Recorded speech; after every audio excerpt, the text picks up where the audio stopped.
अच्छे अच्छे हो। यस आज क्या पढ़ोगे? बर्ड।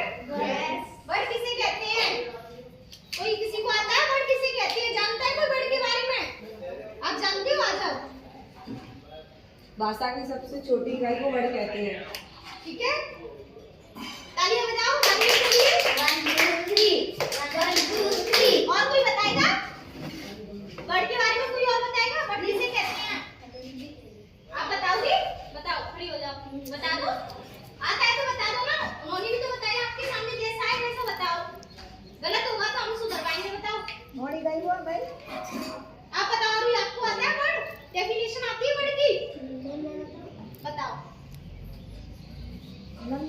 शब्द की छोटी सी छोटी इकाई को वर्ड कहते हैं। ठीक है, वेरी गुड। तालियां बजाओ। 1 2 3 1 2 3। जैसे वर्ड है, वर्ड वह छोटी से छोटी इकाई जिसके हम टुकड़े नहीं कर सकते। जैसे मैंने लिखा पीला, और मैंने कोई ये बड़ी तो है पी और ला, एक वर्ड बनाया। ठीक है, मैं इसके टुकड़े कर सकती हूँ? कर सकती हूँ। मैंने इसके टुकड़े कर दिए पी प्लस ला, यानी पीला। तो टुकड़े हुए, लेकिन इसका अर्थ नहीं निकल रहा है कोई भी। पी पी प्लस ला, पीला का कोई पीला अगर मैं साथ में बोलती हूँ तो पीले का अर्थ होता है यानी पीला रंग। और लेकिन अगर मैंने तोड़ के लिखा तो ये निरर्थक शब्द हो गया, इसका कोई भी अर्थ नहीं है। ठीक है, इसलिए कहते हैं वर्ड सबसे छोटी इकाई होती है जिसके हम टुकड़े नहीं कर सकते। समझ में आ गया वर्ड टॉपिक? डिफाइन करेगा कोई? जैसे मैंने लिखा है राम। आप आओ संध्या, इसको बोल के मुझे बताओ।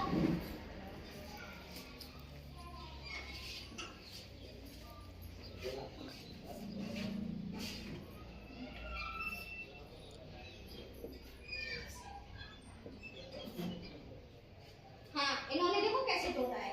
अगर चाहे तो हम रा को भी तोड़ सकते हैं। इन्होंने तोड़ा रा प्लस आर, यानी ये बड़ा है इसलिए डंडा है, तो इसको हम एक साथ भी लिख सकते हैं, रा प्लस माँ। और इसने अलग अलग तोड़ के लिखा है, तो इसका कोई भी अर्थ निकलना है? रा प्लस डंडा प्लस माँ, कोई अर्थ निकला है? नहीं निकला ना। तो राम अगर हम एक साथ लिखेंगे तो राम का अर्थ कई सारे हैं। किसी का नाम है, राम भगवान है, कई सारे अर्थ है। कोई आप आओ, कोई भी शब्द लिखो। तालियां बजाओ संध्या के लिए। आप आ जाओ राम।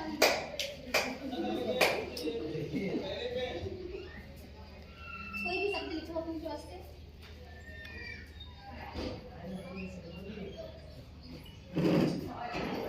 इन्होंने लिखा है सीता, और सीता को बोल के बताओ उनको।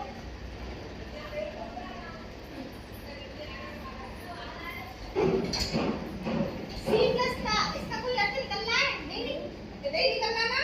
और इसने लिखा है सीता, तो सीता किसी लड़की का नाम है, किसी की माता का नाम है, किसी की बहन का नाम है, किसी की पत्नी का नाम है। सीता कुछ भी नहीं। सीता यानी एक पवित्र नारी। सीता माँ कहती है, नारी हो सीता जैसी। क्यों कहते हैं? क्योंकि सीता माँ ऐसा, मतलब उन्होंने इतना अच्छे अच्छे काम करे हैं ना, इसलिए तो उन्हें नाम दिया। तो आप भी अच्छे अच्छे काम करोगे? करोगे या नहीं? आया ना? यस। ठीक है, और कोई लिखना चाहेगा? आप लोग हो गया? लिखो, लिख लो, एक शब्द लिख दो कोई भी।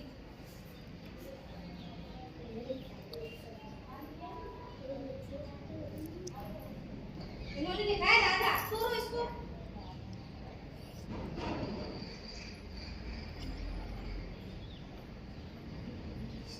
राधा, राधा इन्होंने तोड़ के लिखा है। ठीक है, रा प्लस धा। इसको और भी तोड़ सकते हैं हम, रा को अलग तोड़ सकते हैं, डंडे को अलग, धा को अलग, रा को अलग। तो इसका कोई वर्ड हो रहा है? ये नहीं हो रहा ना। राधा एक वर्ड है, क्योंकि राधा एक खुद ही छोटा वर्ड है, उसको हम टुकड़े नहीं कर सकते, तो उसका कोई भी अर्थ नहीं निकलेगा।